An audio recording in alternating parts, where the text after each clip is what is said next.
Online మోసాల విషయంలో ప్రజలు ఎంత అప్రమత్తంగా ఉన్నప్పటికీ సైబర్ నేరగాళ్లు కొత్త పద్ధతులతో అమాయకులను నిండా ముంచుతున్నారు. ఇటీవల బిట్ కాయిన్, క్రిప్టో కరెన్సీలలో పెట్టుబడుల పేరుతో మోసాలు భారీగా పెరిగిపోతున్నాయి. నిజమని నమ్మి బాధితులు కోట్లలో డబ్బు పోగొట్టుకుంటున్నారు.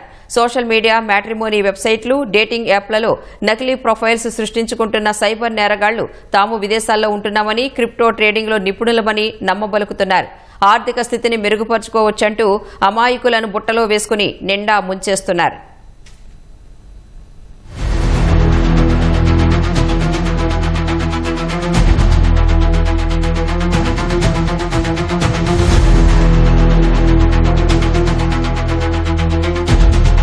హైదరాబాద్కు చెందిన ఓ యువకుడు బిట్ కాయిన్ పెట్టుబడుల పేరుతో లక్షల రూపాయలు పోగొట్టుకుని మోసపోయాడు. మ్యాట్రిమోనీ వెబ్సైట్లో ఓ అందమైన అమ్మాయి ప్రొఫైల్ను యువకుడు చూశాడు.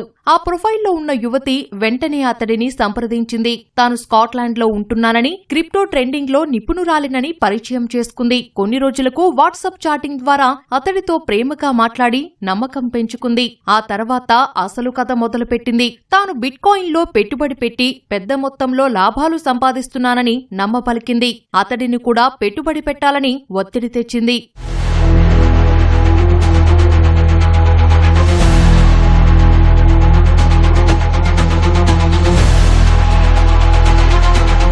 ఆ యువతి చెప్పిన ప్రకారం ఓ వెబ్సైట్లో బాధితుడు పెట్టుబడి పెట్టాడు. అధిక లాభాలు వస్తున్నాయని నమ్మించిన ఆ యువతి ఎక్కువ డబ్బులు పెట్టుబడి పెట్టాలని సూచించింది.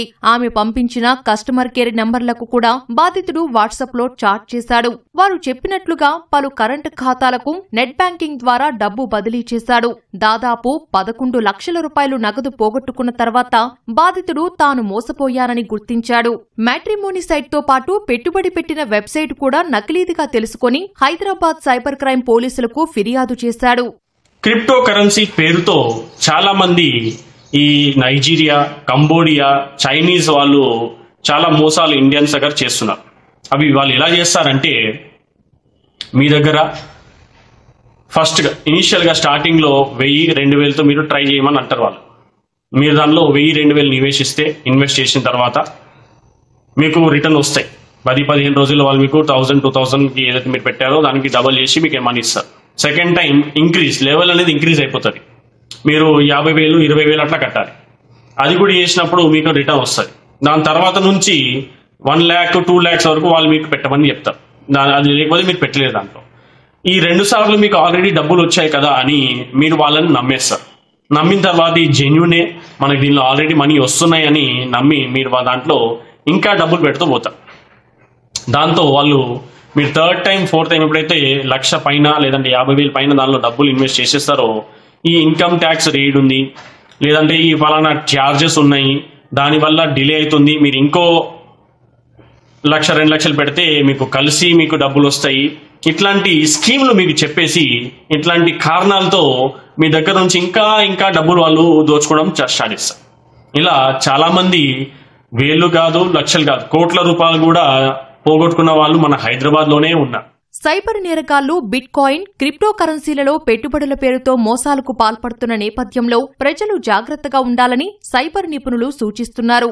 మ్యాట్రిమోనీ, సామాజిక మాధ్యమాల్లో పరిచయమైన వ్యక్తులను, ముఖ్యంగా పెట్టుబడుల గురించి మాట్లాడేవారిని నమ్మవద్దని విజ్ఞప్తి చేస్తున్నారు.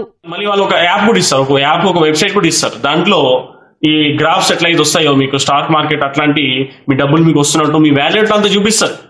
అది యాప్ వాళ్ళదే, గవర్నమెంట్ సంబంధించిన యాప్ ఏం కాదు. అది వాళ్ళు సొంతంగా తయారు చేసుకున్న యాపే. దాంట్లో వాళ్ళ ఇష్టం ప్రకారం మీకు ఎంత డబ్బులైనా వాళ్ళు చూపించుకోవచ్చు. దాంతో నష్టమేం లేదు. కానీ ఆ డబ్బులు మీకు రావడానికి వాళ్ళు నానా ఇబ్బంది మీకు పెడతారు. అందుకు ఇట్లాంటి యాప్స్ ని గుడ్డిగా నమ్మకుండా, మీకు తెలిసిన ఏదైనా జెన్యూన్ సర్వీస్ ప్రొవైడర్ ఉంటేనే వాటిలోనే నివేశించాలి. లేదా ఇట్లాంటి వాటి గురించి అసలు తెలియనప్పుడు వాటికి జోలికి వెళ్ళకూడదు. బ్యాంకింగ్ వివరాలు, గుర్తింపు కార్డులు, ఓటీపీలను ఎట్టి పరిస్థితుల్లోనూ ఆన్లైన్లో ఎవరితోనూ పంచుకోవద్దని నిపుణులు హెచ్చరిస్తున్నారు.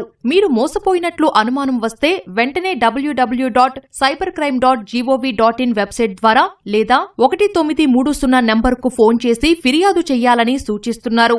ఆన్లైన్ లావాదేవీల విషయంలో ప్రజలు అత్యంత అప్రమత్తంగా ఉండాలని పోలీసులు హెచ్చరిస్తున్నారు.